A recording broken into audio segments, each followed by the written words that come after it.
Hello everyone, this is रोली पांडे। 4 साल की previous year की प्रैक्टिस हमने कर ली है। ये हमारा 5th ईयर है। 5th ईयर की पीवाईक्यू की सीडीपी की प्रैक्टिस कर रहे हैं हम, चाइल्ड डेवलपमेंट या फिर बाल विकास की।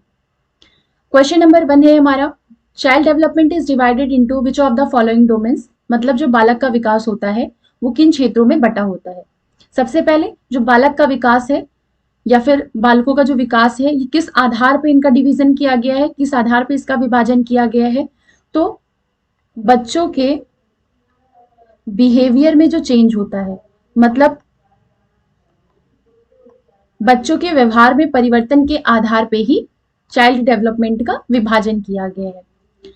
ऑप्शंस है मोटर, साइकोलॉजिकल, इमोशनल और social, physical, cognitive, spiritual and emotional, physical, cognitive, motor and social.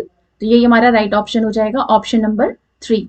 मतलब शारीरिक, संज्ञानात्मक, गामक और सामाजिक, ये 4 प्रकार के बाल विकास के डोमेन्स हैं जिनमें चाइल्ड डेवलपमेंट को डिवाइड किया गया है। किस आधार पर डिवीजन होता है, बच्चों के व्यवहार में जो परिवर्तन आता है उसी के आधार पर चाइल्ड डेवलपमेंट के अलग अलग डोमेन्स बनाए गए हैं। टोटल कितने डोमेन्स हैं? 4 डोमेन्स हैं। इसी के अंडर बाकी सारे इमोशनल और सारे सोशल, मतलब इमोशनल और साइकोलॉजिकल, ये सारी चीजें आ जाती हैं। क्वेश्चन नंबर 2 है, which of the following principle states that development proceeds directionally from head to toe. इनमें से कौन सा सिद्धांत है जो ये दर्शाता है कि विकास दिशात्मक होता है, मतलब कि डायरेक्शन के अकॉर्डिंग होता है, एक दिशा से शुरू होकर के दूसरी दिशा में बढ़ता है। सिर से पैरों की ओर पूछा गया है, तो सिर से पैरों की ओर होता है सिफेलोकॉर्डल प्रिंसिपल, मतलब कि शीर्षगामी सिद्धांत। जो प्रॉक्सिमोडल डिस्टल प्रिंसिपल होता है, अधोगामी सिद्धांत होता है, वो सेंटर से बाहर की तरफ होता है। और जो सिफेलोकॉर्डल प्रिंसिपल है वो सिर से पैर की तरफ होता है। सबसे पहले जो विकास है बच्चों का, वो सबसे पहले सिर का होता है, सिर के बाद उनकी भुजाओं का विकास होता है, उसके बाद पेट का विकास होता है, फिर पैर का विकास होता है और सबसे लास्ट में जाकर के उनके टोज का विकास होता है। टोज मतलब उनके पैरों की जो उंगलियां होती हैं उनका विकास होता है। इसी वजह से बच्चे खड़ा होना पहले सीखता है और चलना बाद में सीखता है। किस वजह से? डेवलपमेंट के कौन से प्रिंसिपल के आधार पर? डायरेक्शनली जो डेवलपमेंट होता है वो विकट दिशात्मक होता है। इसी के आधार पर जो बच्चा है वो पहले खड़ा होना सीखता है और बाद में चलना सीखता है। क्वेश्चन नंबर 3 है हमारा, as an infant Raghav was deprived of personal affection. In his late childhood, he found considerate teachers, yet he has issues trusting people and lacks courage to take risks. Which issue of development aptly describes Raghav's case? मतलब राघव जब शिशु था तब उसे माता पिता के स्नेह से वंचित रहना पड़ा, तो बाल्यावस्था के आगे के चरण में जाकर के उसे बहुत संवेदनशील अध्यापक मिले। फिर भी उसे लोगों पर विश्वास करने में परेशानी होती थी और जोखिम लेने का साहस नहीं दिखा पाता था।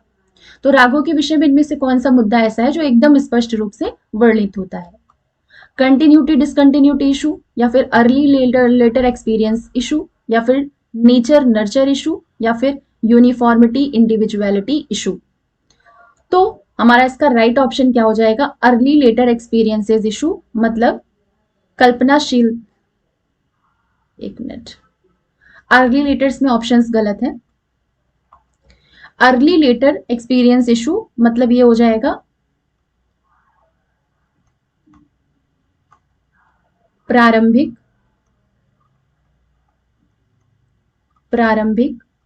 अनुभव। मतलब प्रारंभिक अनुभव का जो इशू है वो आएगा हमारा। राघव की इस कंडीशन को ये डिस्क्राइब कर सकता है, अर्ली लेटर एक्सपीरियंस इशू मतलब प्रारंभिक अनुभव, ये जो इशू है इसके आधार पर। इसमें क्या होता है, जो साइको एनालिटिकल थ्योरी है, साइको एनालिटिकल थ्योरी मतलब जो मनोविश्लेषणात्मक सिद्धांत है, ये मेनली किस चीज के ऊपर बेसिस है, मतलब मेनली इसमें फोकस किस चीज पे किया गया है? ये पूर्व अनुभवों पर ही फोकस किया गया है। पूर्व अनुभव मतलब जो बचपन के एक्सपीरियंसेस होते हैं बच्चों के, उन्हीं के आधार पर इस पूरे सिद्धांत का निर्माण किया गया है। फ्रायड ने क्या कहा था? फ्रायड ये जो साइको एनालिटिकल थ्योरी के जन्मदाता हैं, तो फ्रायड ने कहा था, फ्रायड ने क्या बोला था कि 5 साल तक बच्चों की पर्सनैलिटी का मैक्सिमम डेवलपमेंट हो जाता है। मतलब कि 95% डेवलपमेंट बच्चे का 5 साल की उम्र तक हो जाता है। बाद में धीरे धीरे जैसे आगे की स्टेजेस आती हैं वैसे वो उसके एक्सपीरियंसेस बाहर आते हैं, उसके रिस्पॉन्स में आते हैं, लेकिन जो उनका पर्सनल डेवलपमेंट है, उनकी पर्सनालिटी का डेवलपमेंट है, वो 5 साल तक पूरा हो जाता है, मतलब मैक्सिमम डेवलपमेंट उनका हो जाता है। ये बात किसने कही थी? ये फ्रायड ने बोला था। ऐसे ही जो हमारी एक के बाद एक स्टेजेस हैं चाइल्ड डेवलपमेंट की, उसमें जो पूर्व अनुभव होते हैं, पूर्व अनुभव पहले हो जाते हैं, उन अनुभवों का जो रिस्पॉन्स है वो आगे की स्टेजेस में देखने को मिलता है। तो इस वजह से ये कौन से इशू में आ जाएगा? ये अर्ली लेटर एक्सपीरियंसेस इशू में आ जाएगा, मतलब जो प्रारंभिक अनुभव वाले इश्यूज होते हैं उसमें आएगा। क्वेश्चन नंबर 4 है हमारा, the play that facilitates children to understand others thoughts, beliefs और फीलिंग, उसको क्या कहेंगे? वो खेल जो बच्चों को दूसरों के विचारों, उनके विश्वास, उनकी भावनाओं को समझने में सहायक होता है, उसे क्या कहते हैं? मेक बिलीव प्ले, या फिर पैरेलल प्ले, या फिर सॉलिटरी प्ले, या फिर इंडिपेंडेंट प्ले। इसका राइट ऑप्शन हो जाएगा मेक बिलीव प्ले, मतलब कल्पनाशीलता वाला खेल। इसमें क्या होता है? बच्चे दूसरों को, मतलब जो जिन व्यक्तियों से वो इंस्पायर होते हैं उन लोगों को कॉपी करना स्टार्ट कर देते हैं, उनका इमिटेशन स्टार्ट कर देते हैं। और इमिटेशन मतलब जैसे कि उनकी एक्टिंग करने लगते हैं, उनके जो विचार होते हैं, उनके जो विश्वास होते हैं, उन्हीं के आधार पर वो कल्पनाशीलता वाला खेल आरंभ कर देते हैं। तो इसमें क्या होता है, इसी यही स्टेज ऐसी होती है, या फिर मेक बिलीव प्ले ही एक ऐसा गेम है जिसके थ्रू बच्चे दूसरों के विचारों को, उनके विश्वासों को और उनकी भावनाओं को समझ सकते हैं। क्वेश्चन नंबर 4 है, कंप्लीट हो गया। क्वेश्चन नंबर 5 है हमारा, at which stage of moral reasoning in Lawrence Kohlberg's theory do children believe that rules must be enforced in the same manner for everyone and each individual must obey them as his personal duty? Lorentz Kohlberg के सिद्धांत में नैतिक तर्कणा के किस चरण में छात्र मान लेते हैं कि एक व्यक्ति के लिए नियम एक समान प्रकार से लागू किए जाने चाहिए और फिर व्यक्ति का निजी कर्तव्य है कि वो उनका पालन करे? सबसे पहले 3 लेवल्स आती हैं लोरेंस कोहलबर्ग की थ्योरी में। पहला प्री कन्वेंशनल,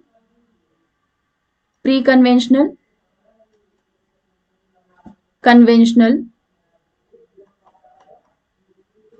और पोस्ट कन्वेंशनल।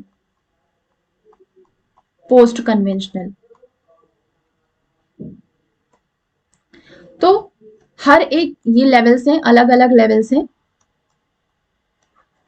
हर एक लेवल में 2-2 स्टेजेस आती हैं। तो ये जो है जिसमें वो क्या करते हैं, उनके हिसाब से सोसाइटी में एक कॉमन रूल या कॉमन नियम होना चाहिए जो कि हर किसी पे लागू होना चाहिए और हर एक व्यक्ति को इसका पालन करना चाहिए। ये हमारा कन्वेंशनल स्टेज में आता है। कन्वेंशनल स्टेज की भी सेकेंड लेवल में, मतलब कि सोशल ऑर्डर मेंटेनिंग ओरिएंटेशन में, सामाजिक क्रम को बनाए रखने के अभिविन्यास में आता है। इसमें बच्चे क्या सोचते हैं, जो इस स्टेज में बच्चे रहते हैं, पूर्व परंपरागत, परंपरागत या फिर बाद पाश्चात्य परंपरागत भी इसको कहा जाता है। इसमें क्या होता है, बच्चे ये सोचते हैं कि सोसाइटी में या फिर सोसाइटी ने एक नियम बनाया हुआ है, वो नियम ऐसा होना चाहिए जो हर एक व्यक्ति पे लागू होना चाहिए और हर एक व्यक्ति पे लागू होने के बाद हर एक व्यक्ति को उसका पालन भी करना चाहिए और पालन करना उसका कर्तव्य बनता है। तो ये चीज किसमें आती है? ये कन्वेंशनल स्टेज, परंपरागत स्तर के दूसरे लेवल में, दूसरे स्तर में आती है, जो कि है सोशल ऑर्डर मेंटेनिंग ओरिएंटेशन, मतलब सामाजिक क्रम को बनाए रखने का अभिविन्यास। क्वेश्चन नंबर 6 है हमारा, to the level of the lemonade in her taller but thinner glass, Sarah teases her sister that their father has given her more lemonade. Her sister doesn't respond since she had seen their father pour the lemonade from her glass to Sarah's.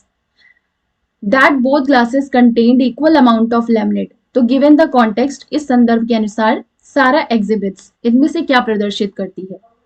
अपने लंबे मगर कम गिलास नींबू पानी के स्तर की ओर इशारा करते हुए सारा अपनी बहन को चिढ़ाती है कि उनके पिताजी ने उसे ज्यादा नींबू पानी दिया है। उसकी बहन किसी भी तरह की प्रतिक्रिया नहीं देती है। क्योंकि उसने अपने पिता को उसके ग्लास से सारा के ग्लास में नींबू पानी डालते हुए देख लिया था और वो जानती है कि दोनों गिलासों में नींबू पानी की मात्रा एक समान है। इस संदर्भ में सारा क्या प्रदर्शित करती है? ये आएगा सेंट्रेशन। ये किस में आता है? प्री ऑपरेशनल स्टेज में आता है। Pre operational stage. केंद्रीकरण ये किस में आता है? पूर्व संक्रियात्मक अवस्था में। पूर्व संक्रियात्मक अवस्था में। इरिवर्सिबिलिटी और जो सामने प्रत्यक्ष चीजें हैं, प्रत्यक्ष चीजों पे तर्क कर पाना, ये सारी चीजें भी प्री ऑपरेशनल स्टेज में ही आती है, पूर्व संक्रियात्मक अवस्था में। क्वेश्चन नंबर 7 है, अकॉर्डिंग टू पियाजे during which period of development does the child begin to use symbols to represent objects and logical reasoning emerges. Logical reasoning जो है, तार्किक मानसिक समझ उभरने लगती है, आ नहीं जाती है, पूरी तरीके से उभरने लगती है। इसके अलावा बालक जो है वो वस्तुओं और प्रतीकों का इस्तेमाल करने लग जाते हैं। तो पियाजे के अनुसार विकास की किस काल में ये चीजें आएंगी?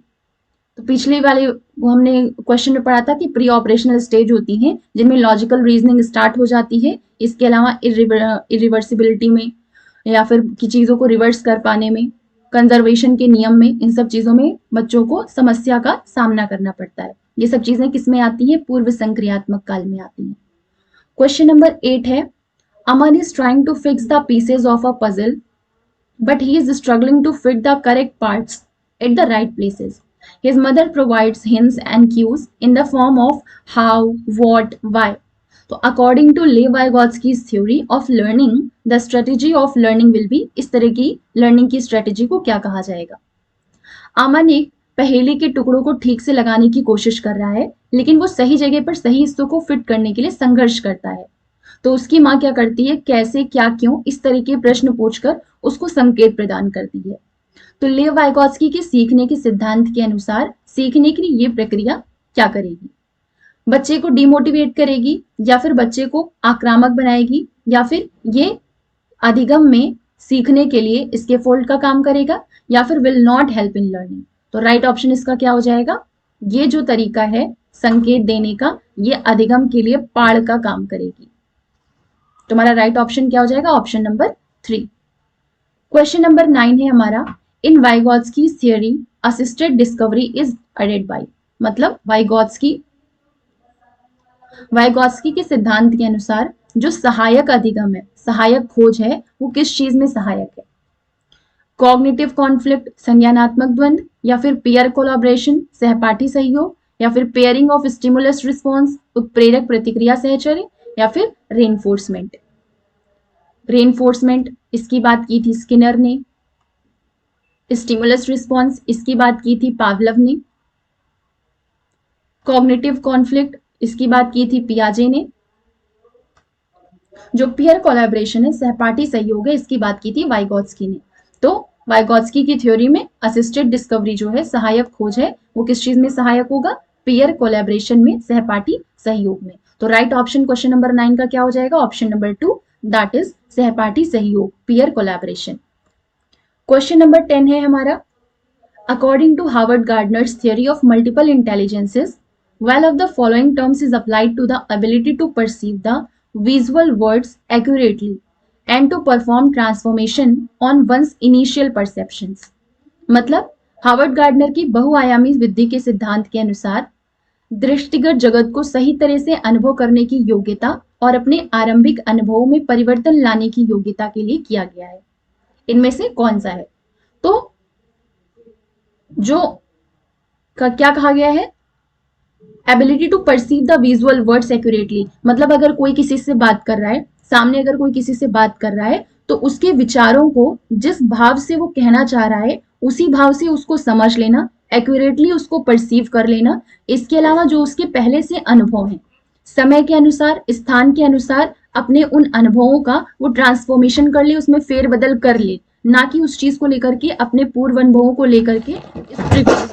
तो ऐसी चीज को क्या बोलते हैं? ये हमारा आता है स्पेटियल इंटेलिजेंस, मतलब कि ये स्थानिक बुद्धि कहलाती है। ये थे हमारे क्वेश्चन नंबर 10 तक। मिलते हैं नेक्स्ट वीडियो में क्वेश्चन नंबर 11 से लेकर के 20 तक। Thank you.